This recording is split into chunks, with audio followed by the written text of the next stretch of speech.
À mon retour de congé maternité, mon nom avait disparu de l'organigramme. Pas d'appel, pas de réunion, pas d'avertissement, juste disparu. La première chose que j'ai vue ce matin-là, après que la réception m'ait à peine reconnue, c'était un bouquet de ballons de félicitations devant le bureau du directeur. Je n'y ai pas prêté attention. Peut-être que quelqu'un s'était fiancé. Peut-être que c'était l'anniversaire de quelqu'un. Mais ensuite, j'ai vu le nom sur la plaque. Tyler Proctor, directeur des opérations. Je suis restée là, clignant des yeux, sans respirer. C'était mon poste. C'était mon titre. C'était la promotion qui m'avait été promise, par écrit, dans mon dernière évaluation avant mon départ, à mon retour. 10 ans. 10 ans à travailler 60 heures par semaine, à mettre en place des processus de travail à partir de rien, à maintenir les opérations alors que les dirigeants changeaient d'orientation tous les 6 mois. 10 ans à désamorcer les crises avec les fournisseurs, à intégrer des divisions entières, à résoudre des problèmes dont personne ne voulait s'occuper. Et maintenant, le neveu du PDG, tout juste sorti d'un stage en rotation, connu surtout pour citer des podcasts sur les startups et oublier le nom des gens, occupait mon poste. Je m'appelle Maya Sandoval. Et je n'étais pas seulement loyale, j'étais indispensable. Avant de partir, j'avais formé mon équipe pour assurer la continuité des activités. J'avais rédigé des documents de transition. Je suis restée jusqu'à mon 8e mois de grossesse, me traînant aux réunions et aux appels clients parce que je ne voulais pas que l'on pense que je levais le pied. Je suis revenue plus tôt, de mon plein gré. 3 semaines avant la fin de mon congé. Parce que mon travail me manquait. Parce que mon équipe me manquait. Parce qu'une partie de moi, celle qui, je le sais maintenant, essayait encore de prouver que je pouvais avoir un enfant et une carrière, pensait que le fait de revenir tôt aurait de l'importance. Ce n'était pas le cas. Personne ne m'a accueilli dans le hall. Mon badge de sécurité ne fonctionnait pas jusqu'à ce qu'un intérimaire m'ouvre la porte. Et lorsque je suis entrée dans les locaux, les gens m'ont regardée comme si j'étais venue sans être invitée à une fête qui avait commencé sans moi. Puis Tyler est sorti de ce qui était autrefois mon bureau, tenant ma vieille tasse à café, et m'a souri comme si nous étions des copains de fac. « Salut. Je ne t'attendais pas si tôt, » m'a-t-il dit d'un ton enjoué, sans se douter de rien. « Tu as l'air en forme. Tu allaites encore. Ou... » Je n'ai pas répondu. Je ne pouvais pas. Je suis restée là, immobile. Mais à l'intérieur, quelque chose s'est brisé en deux. Car il ne s'agissait pas d'un titre. Il s'agissait d'être effacé. Et le pire dans tout ça, il voulait que je sourie malgré tout. Si vous êtes déjà revenu au travail pour découvrir que vous avez été remplacé, tandis que vos collègues vous souriaient, restez avec moi. Aimez, commentez et abonnez-vous. Vous allez vouloir savoir comment ça se termine. Avant ce matin-là, je travaillais chez Action Logistics depuis 10 ans. 10 ans de croissance, de chaos et de résolution de problèmes plus vite que quiconque ne pouvait les créer. J'ai rejoint l'entreprise alors qu'elle n'était qu'une start-up en phase de série A, travaillant dans un entrepôt reconverti avec des tuyaux apparents et un sol collant. Pas de structure, pas de procédures opérationnelles standards, juste 20 personnes et un rêve, redéfinir le flux opérationnel. J'étais le 21e employé. À l'époque, mon titre était associé aux opérations, mais soyons honnêtes, j'étais aussi le responsable des ressources humaines officieux, le gestionnaire des stocks, le chargé des relations avec les clients, le coordinateur des commandes de café et le service informatique lorsque le Wi-Fi ne fonctionnait pas. C'était chaotique. C'était ingrat. C'était à moi. J'ai gravi les échelons sans prendre de raccourcis.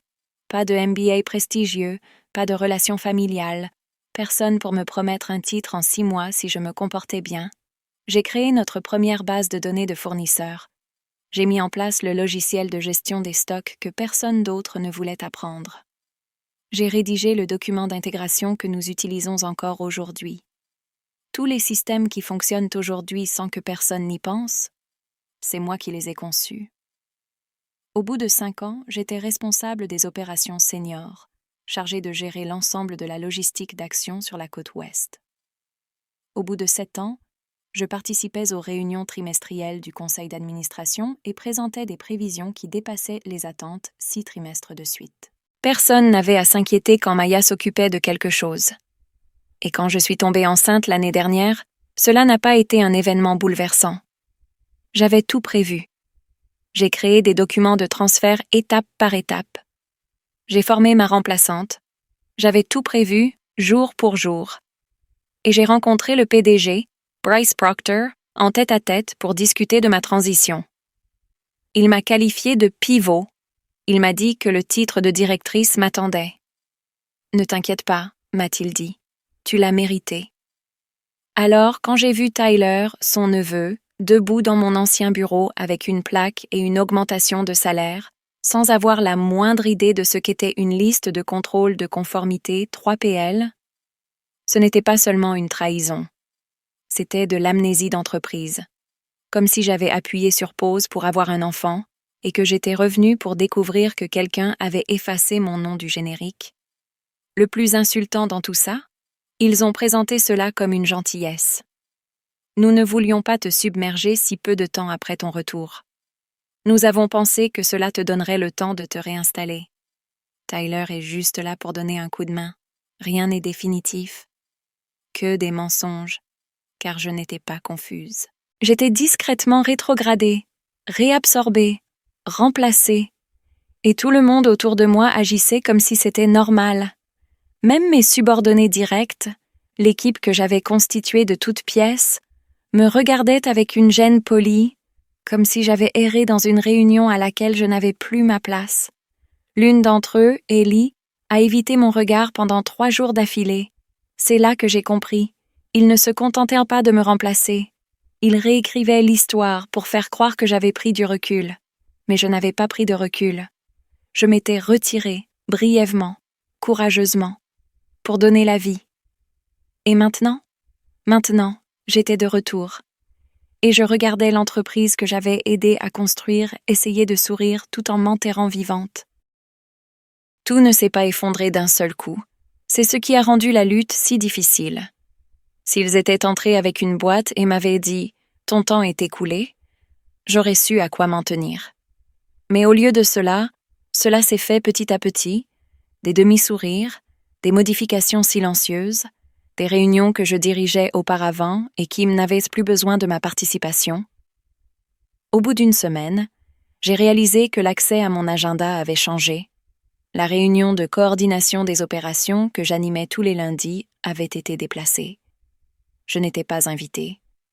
Lorsque j'ai interrogé Tyler à ce sujet, il a cligné des yeux et m'a répondu « Oh, je pensais que tu avais besoin de temps pour te concentrer sur ta réintégration.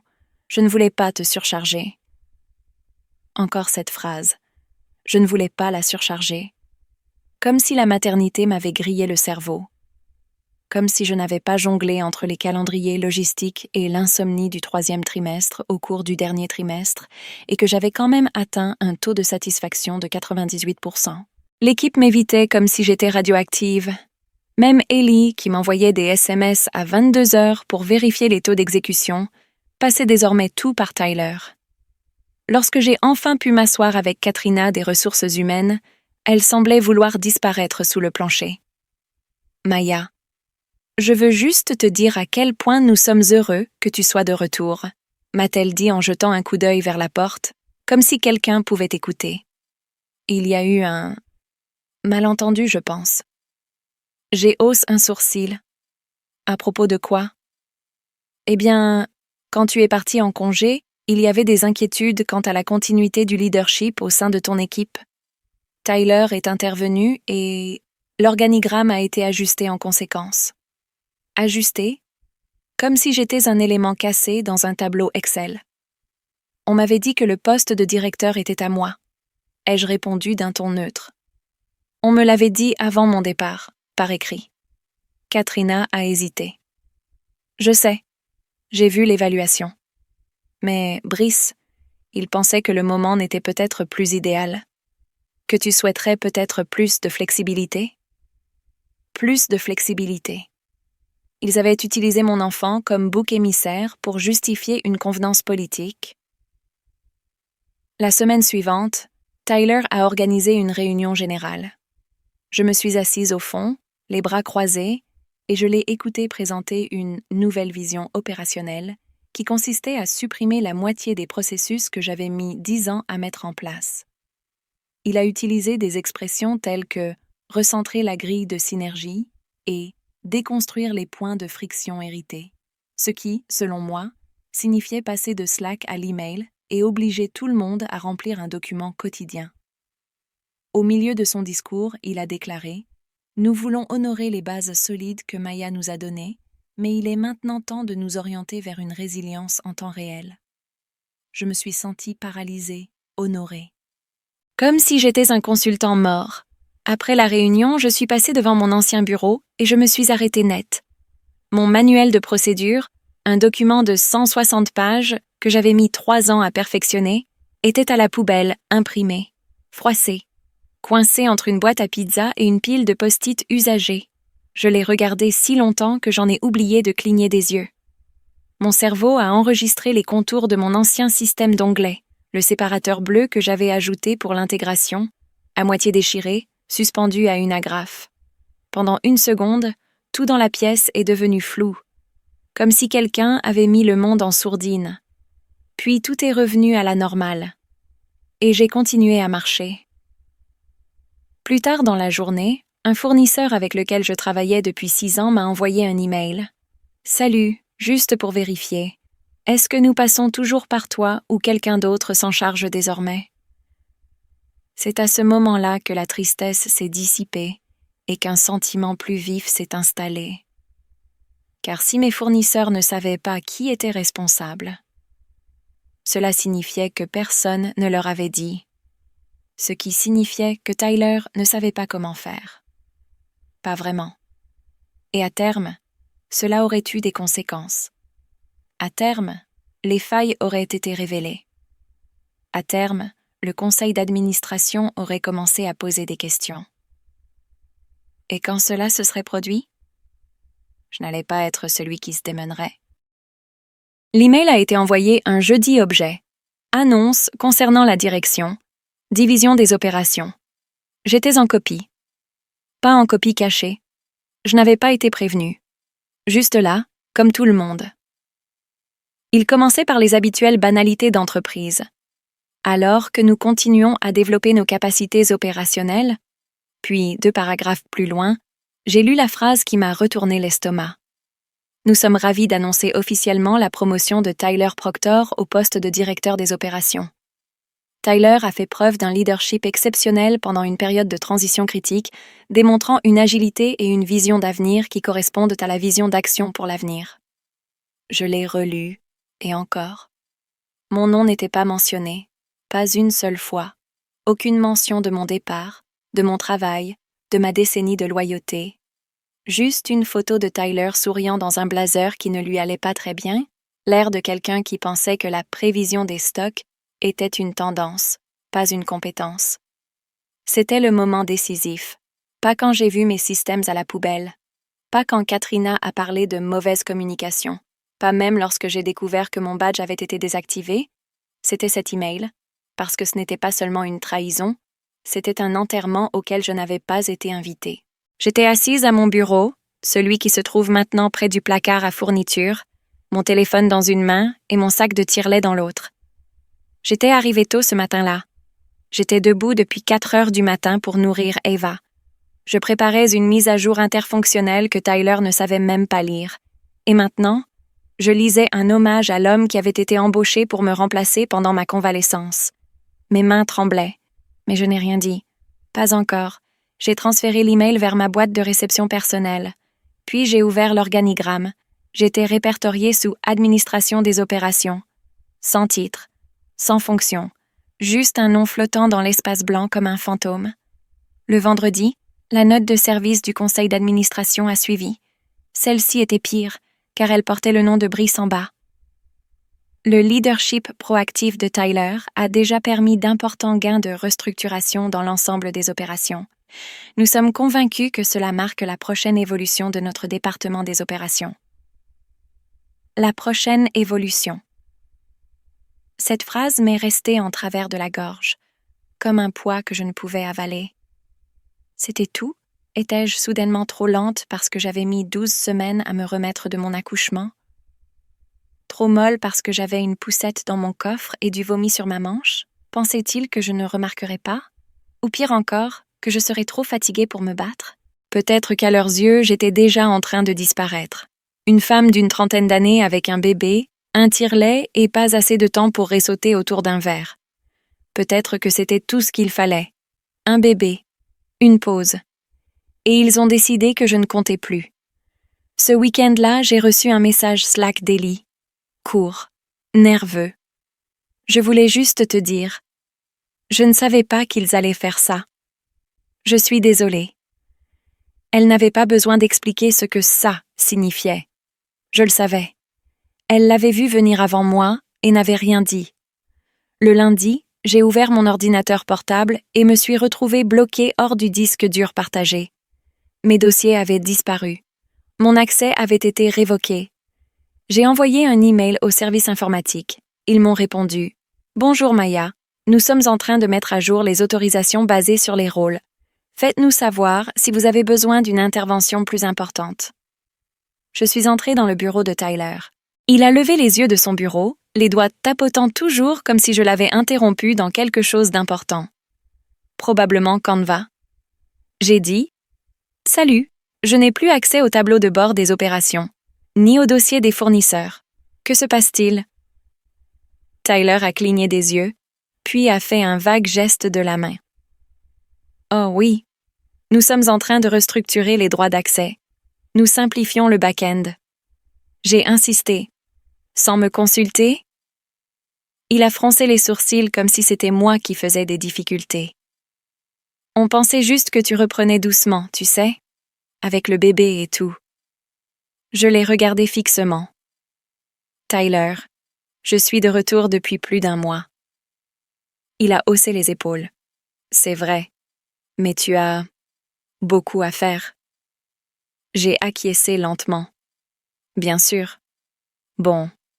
Fais-moi savoir quand la simplification commencera à compromettre les objectifs du 3e trimestre. Je serai ravie de t'aider à régler le problème. » Il a ri, comme si j'avais fait une blague. « Haha, bien sûr. J'apprécie ta flexibilité. » C'était la dernière fois que je lui parlais en tête-à-tête. Le lendemain, l'un de mes plus anciens clients, un compte que j'avais personnellement intégré il y a 7 ans, m'a appelé sur mon téléphone personnel. Il semblait irrité. « Salut Maya, qu'est-ce qui se passe là-bas ?» m'a-t-il demandé. « Nous venons de recevoir un rapport trimestriel qui n'a aucun sens. Tyler l'a présenté la semaine dernière et a mélangé toutes les références. Tu es toujours responsable des opérations ou… » Ma gorge s'est serrée.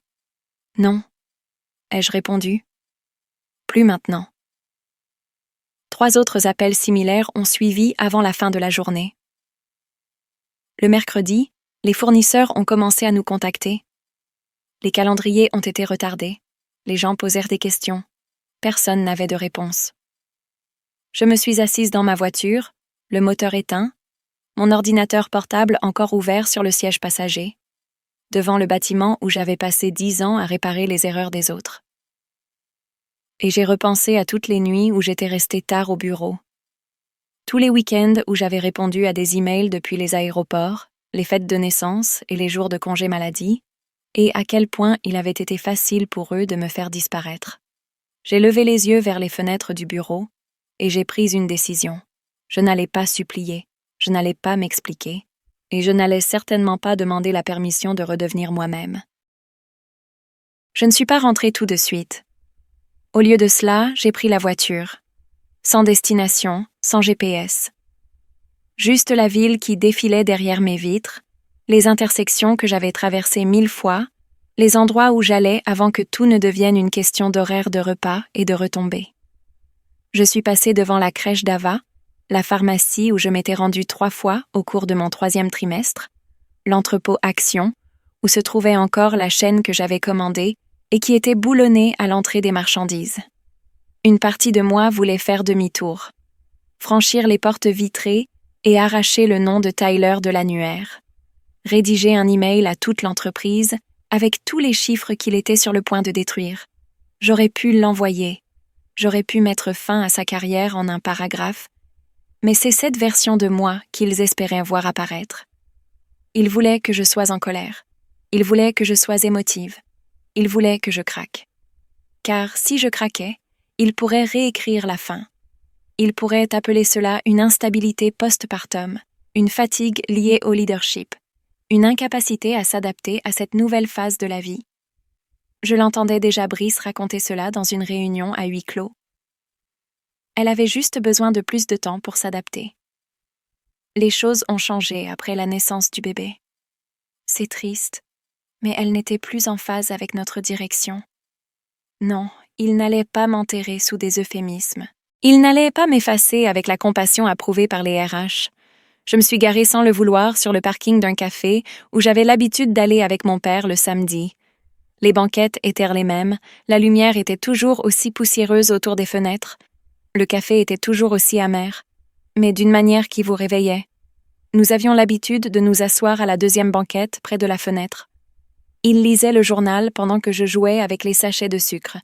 Et avant de partir, il me disait toujours la même chose. « Tu n'as pas besoin d'être plus bruyante, ma petite, juste plus perspicace. » Je l'entendais maintenant comme si cela avait attendu. J'ai commandé quelque chose de chaud et je me suis assise dans le coin le plus éloigné, loin de la porte.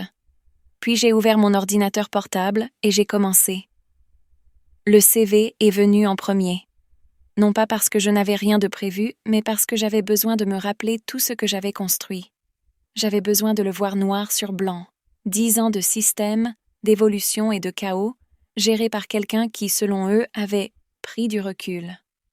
J'ai dressé la liste de tous les projets, de toutes les migrations de fournisseurs, de tous les délais impossibles que j'avais réussi à respecter. Mes indicateurs de satisfaction, mes économies, le taux de rétention de mon équipe. Je n'avais pas besoin d'exagérer quoi que ce soit. Ensuite, j'ai commencé à rédiger des emails. Pas à tout le monde, pas encore. Juste à quelques personnes en qui j'avais confiance, d'anciens collègues, des chefs de projet, d'anciens clients, des gens qui savaient ce que j'avais accompli sans avoir besoin d'une présentation PowerPoint. Je suis restée simple, professionnelle, claire. Salut, je change de cap. J'aimerais bien qu'on se voit bientôt. Les réponses ont commencé à arriver avant même que j'aie fini ma 2e tasse de café. Les gens s'étaient souvenus de moi, les gens s'intéressaient à moi, et certains d'entre eux recrutaient. Après cela, je me suis reconnectée au système interne d'action. Étonnamment, mes identifiants fonctionnaient toujours. Quelle négligence! Je n'ai rien pris qui ne m'appartenait pas, mais tout ce que j'avais créé sous mon identifiant. Toutes les spécifications système, les brouillons de propositions, les contrats avec les fournisseurs et les documents d'escalade avec mon nom dans l'historique des révisions. J'ai tout téléchargé. Je ne construisais pas un arsenal. Je construisais un dossier, au cas où ils essaieraient de réécrire l'histoire. Lorsque j'ai fermé mon ordinateur portable, le café était vide. Les lumières étaient tamisées. Mon café était froid, mais je n'étais plus en colère. Je n'étais plus confuse. Ce que je ressentais était plus stable. Quelque chose dont ils n'avaient pas tenu compte lorsqu'ils avaient décidé que j'étais remplaçable. Parce qu'ils avaient traité mon congé maternité comme une démission. Comme si le fait de m'éloigner pour devenir mère signifiait que je renonçais à mon poste de dirigeante. Ils ont interprété mon silence comme une capitulation. Mon absence comme un désintérêt. Ils pensaient que je ne riposterais pas. Ou pire, que je n'en étais plus capable. Ils pensaient que j'étais trop fatiguée, trop distraite, trop nouvelle maman pour réagir. Mais je réagissais par des actes. Et quelque part, peut-être Brice, peut-être Tyler, peut-être les RH, quelqu'un allait le ressentir. Bientôt. À la fin de la semaine, quelque chose avait changé. Pas publiquement. Pas sur LinkedIn. Je n'avais pas mis à jour mon titre. Je n'avais rien annoncé. Mais dans les coulisses, là où se déroulait le vrai travail, derrière les contrats, les listes de fournisseurs, les discussions autour d'un café et les fils de discussion, la nouvelle se répandait déjà. Maya Sandoval était de retour dans la course. Tout a commencé par une réunion. Une réunion tranquille Juste un déjeuner avec un ancien partenaire de projet qui dirigeait désormais les opérations d'une entreprise d'énergie verte. Nous n'avons pas parlé d'action. Je n'avais pas besoin de le faire. Il était déjà au courant. La moitié du secteur l'était. Ils t'ont remplacé par Tyler? M'a-t-il demandé, à mi-chemin de son thé glacé. Ce type qui m'avait demandé si logistique était juste un mot sophistiqué pour dire expédition? Je n'ai pas répondu oui. J'ai juste souri. Il a hoché la tête. C'est bien ce que je pensais. Nous lançons une rénovation multisite le mois prochain. Tu es disponible pour nous conseiller? L'appel suivant est arrivé 2 jours plus tard.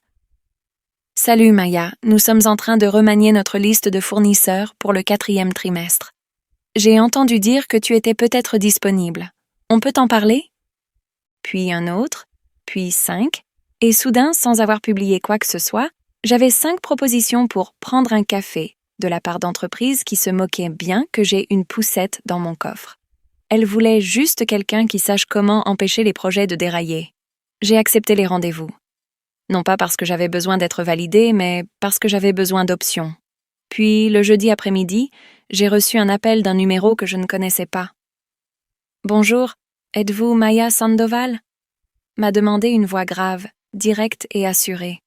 « Oui », ai-je répondu en rapprochant mon ordinateur portable. « Je m'appelle Jona Patel. Je suis vice-président régional chez Kelmar Group. J'ai travaillé avec Action il y a quelques années, sur la transition du fret à Monroe. Votre nom a été mentionné. » J'ai cligné des yeux. « Oh, ça fait longtemps. » Jona a répondu. « Oui. Et nous utilisons toujours votre stratégie. » Il y eut un silence. Puis, « Nous sommes en train de constituer une équipe. Nous voulons aller plus vite que les entreprises traditionnelles. J'aimerais discuter avec vous de ce qu'il faudrait pour vous recruter. » Je n'ai pas dit oui, pas encore.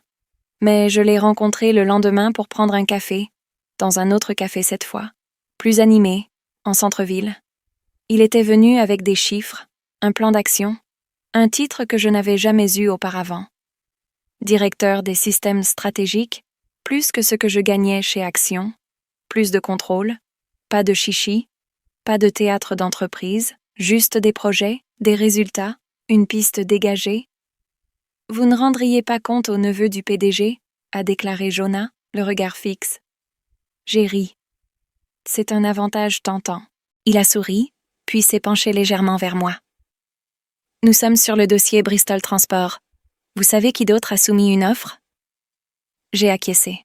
« Action. »« Exactement, » a-t-il répondu. « Ils ne sont pas prêts.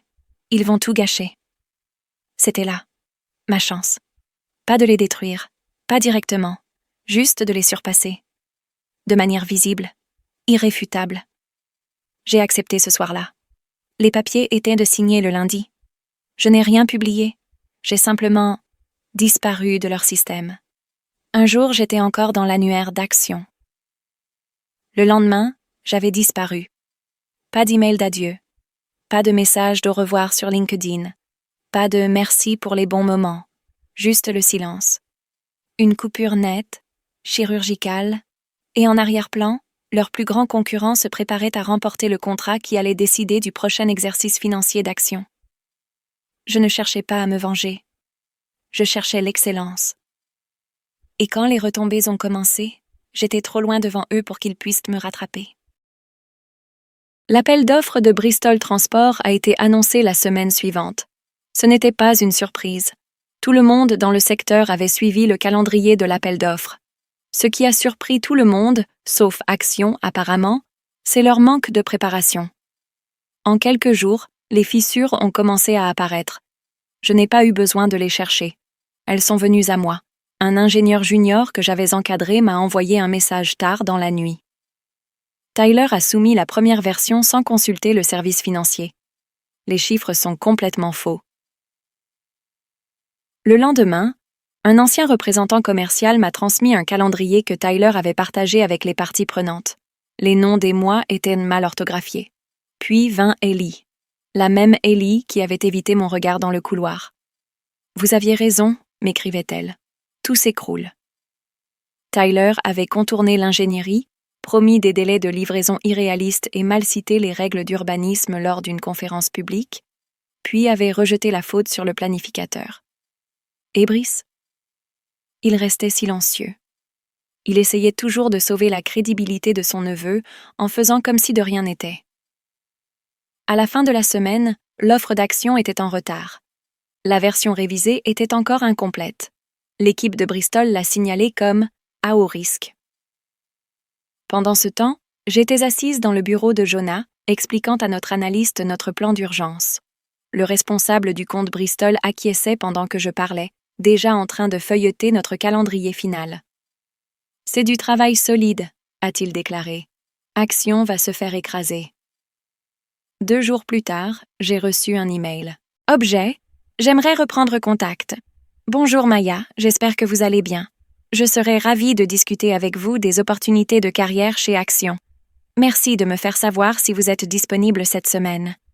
Brice, pas d'excuses, pas de reconnaissance, juste un email, comme si rien ne s'était passé. Comme si je n'avais pas vu mes supérieurs confier mon héritage à quelqu'un qui ne savait pas ce qu'il faisait et le laisser le mener droit dans le mur. Je n'ai pas répondu. Pas encore. J'ai laissé le message tel quel, en gras et non lu, juste assez visible pour hanter sa boîte de réception. Le lendemain matin, Ellie m'a donné des nouvelles. Tyler s'est emporté contre un client pendant un appel. Il a complètement craqué. Les RH ont dû intervenir. C'était le coup de grâce, le point de non-retour. Et soudain, je n'étais plus en colère. Je n'étais ni blessé, ni anxieux, ni désireux de prouver quoi que ce soit. Je regardais quelque chose s'effondrer à distance respectable. Non pas parce que je l'avais détruit, mais parce qu'il n'avait jamais été conçu pour durer. J'ai répondu à l'email de Brice 4 jours plus tard, pas immédiatement, pas avec colère, juste assez tard pour lui rappeler qu'il ne contrôlait plus le temps. Salut Brice, mercredi à 10h, ça me va. Maya, j'ai choisi le lieu avec soin, pas le bureau d'action, pas un terrain neutre non plus. J'ai choisi un café à 2 pâtés de maison de la nouvelle entreprise. Lumineux, public, le mien. Quand je suis arrivée, Brice était déjà là, assis près de la fenêtre avec 2 cafés sur la table, comme s'il s'agissait d'une rencontre amicale et non des conséquences d'une trahison professionnelle. Il s'est levé en me voyant. Daniel. Il s'est interrompu. Maya. Je suis content de te voir. Je ne lui ai pas serré la main. Je me suis contentée de hocher la tête et de m'asseoir. Il m'a fait signe de prendre un café. Je ne savais pas ce que tu buvais, alors j'ai pris. Je prendrai quelque chose après, ai-je répondu. Parlons. Il s'est éclairci la gorge et a croisé les mains sur un carnet en cuir que je savais qu'il n'avait pas ouvert. Comme tu le sais, commença-t-il, nous traversons une période de transition quelque peu mouvementée. La direction de Tyler était une expérience, et il est devenu évident qu'une supervision plus expérimentée était nécessaire. Je ne dis rien. Nous aimerions t'offrir ton ancien poste, poursuivit-il, avec des pouvoirs élargis, une augmentation de salaire compétitive et le contrôle total du département. Je haussai un sourcil. Il ajouta rapidement, et une déclaration publique, un message interne indiquant que la transition à la direction était temporaire, que vous reveniez de congé pour reprendre votre poste de directeur, comme prévu initialement. J'étais donc à nouveau utile, maintenant que les clients se plaignaient, que la ville se retirait et que son neveu criait sur tout le monde sur Zoom. « Comment Tyler prend-il ce changement ?» demandai-je en sirotant l'eau que j'avais apportée. Brice expira bruyamment. « Il va quitter l'entreprise. Il deviendra peut-être consultant. Il comprend notre décision. » Je souris. « Vraiment ?» Il ne répondit pas. Au lieu de cela, il dit « Maya, je sais que nous avons commis des erreurs, mais c'est l'occasion de repartir à zéro, d'aller de l'avant. » Je me suis penchée en arrière, calme, mesurée. « Vous n'avez pas commis d'erreur, » ai-je dit. « Vous avez pris une décision. » Il a cligné des yeux. « Pardon ? Vous n'avez pas accidentellement oublié mon nom dans cette annonce. Vous n'avez pas accidentellement réaffecté mon équipe, supprimé mon accès ou laissé votre neveu présenter un travail qu'il ne comprenait pas. Ce n'était pas de la confusion, c'était calculé. Maya, Vous avez fait un pari. Vous avez supposé que je ne reviendrais pas avec la même fougue, que je serais plus douce, plus facile à ignorer. Et quand je n'ai pas cédé, vous avez fait comme si rien ne s'était passé. Il semblait vouloir m'interrompre. Je ne l'ai pas laissé faire. Je ne reviendrai pas pour réparer les dégâts que je vous avais annoncés, ai-je dit. Et je ne reviendrai certainement pas pour sauver ta réputation. Le sourire de Brice s'est effacé. Tu refuses l'offre? J'ai acquiescé. Je ne suis pas intéressée par le rôle de femme de ménage pour compenser la négligence de quelqu'un d'autre. Nous égalerons tout ce qu'on t'a proposé, a-t-il dit d'une voix tendue. Plus une prime à la signature, tu n'as qu'à demander. J'ai secoué lentement la tête. Tu penses toujours que c'est une question d'argent? Il cligna à nouveau des yeux, s'attendant clairement à ce que la conversation s'arrête là. Mais ce ne fut pas le cas. Tu ne m'as pas simplement ignoré. Tu m'as sapé. Tu m'as exclu de mes propres systèmes. Tu as raconté à mon équipe que j'avais choisi de me retirer alors que je venais simplement de devenir mère. Tu as laissé ton neveu se pavaner avec mon titre pendant que j'étais encore en train d'allaiter et de cicatriser mes points de suture.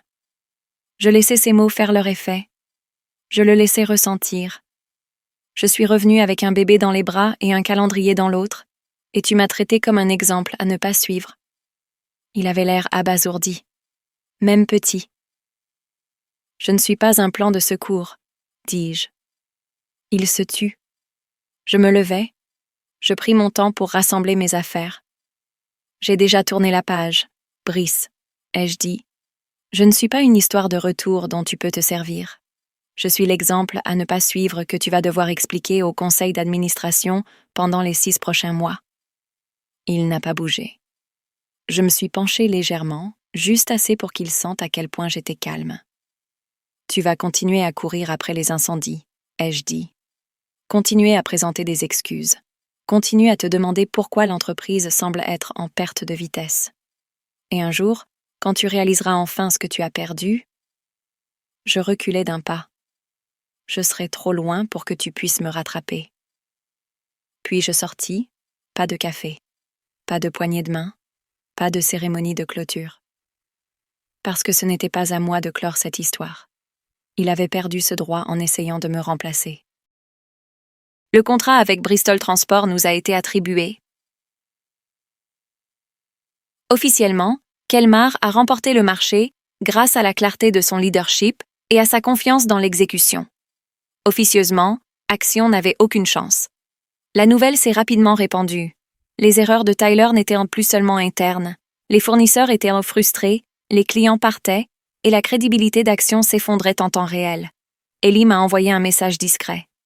Il est parti. Les RH parlent d'une transition mutuelle, mais ça a été chaotique. D'autres messages ont suivi.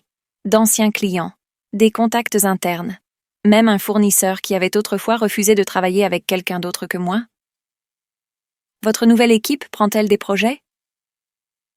Je ne me suis pas réjouie, car tandis qu'Action s'efforçait de combler des lacunes dont elle ignorait l'existence, j'avais pris trop d'avance pour m'en apercevoir. 2 semaines plus tard, Brice a démissionné. L'acquisition s'est faite en silence. Pas de changement de nom, pas de célébration. Juste un paragraphe dans une newsletter du secteur. Action Logistics va être absorbée à la suite d'un remaniement de sa direction. Je l'ai lu en buvant mon café, Eva endormie dans sa poussette à côté de moi. Pas de rage, pas d'excitation, juste la satisfaction tranquille de voir quelque chose s'effondrer sous le poids de ses propres décisions. Quelques mois plus tard, je me tenais au bord de la rivière avec Ava sur la hanche, regardant la lumière se refléter sur l'eau comme si elle avait un but. Kelmar était en plein essor. Le projet Bristol était en avance sur le calendrier. Mon équipe était solide. Les clients ne se contentaient pas de nous faire confiance. Ils nous respectaient. Pas à cause de notre apparence, mais à cause de nos résultats. Après une réunion trimestrielle, Jonah m'a pris à part. Tu sais, la moitié de cette dynamique a commencé quand tu es arrivé, m'a-t-il dit en souriant. Tu n'as pas seulement mis en place des systèmes, tu as repensé notre façon de fonctionner. J'ai acquiescé. Parce que je savais que c'était vrai. Pas de la manière bruyante et égocentrique dont Brice avait l'habitude d'agir, mais d'une manière qui n'avait pas besoin d'explication. Quelques jours plus tard, une enveloppe est arrivée sur mon bureau. Sans expéditeur. Juste mon nom. À l'intérieur se trouvait la plaque de mon ancien bureau, celle qu'ils avaient retirée lorsqu'ils m'avaient retiré mon titre. Au dos, une note manuscrite était collée sur un morceau de papier déchiré. Ils ont oublié qui tu étais. Pas moi. Eux. Je l'ai regardée longuement, puis je l'ai mise dans un tiroir. Pas pour la raccrocher, juste pour la garder. Pour me rappeler que je n'étais pas partie, que je ne faisais que commencer, et que cette fois, personne ne m'écrirait hors de l'histoire. Si vous avez déjà été remplacé, mis à l'écart ou sous-estimé pour avoir fait quelque chose d'aussi naturel que devenir parent, vous n'êtes pas seul. Laissez un dans les commentaires si vous savez ce que c'est que de revenir plus fort qu'il ne s'y attendait. Et si l'histoire de Maya vous a touché, n'oubliez pas de vous abonner pour découvrir d'autres histoires vraies, où le retour est plus fort que la vengeance.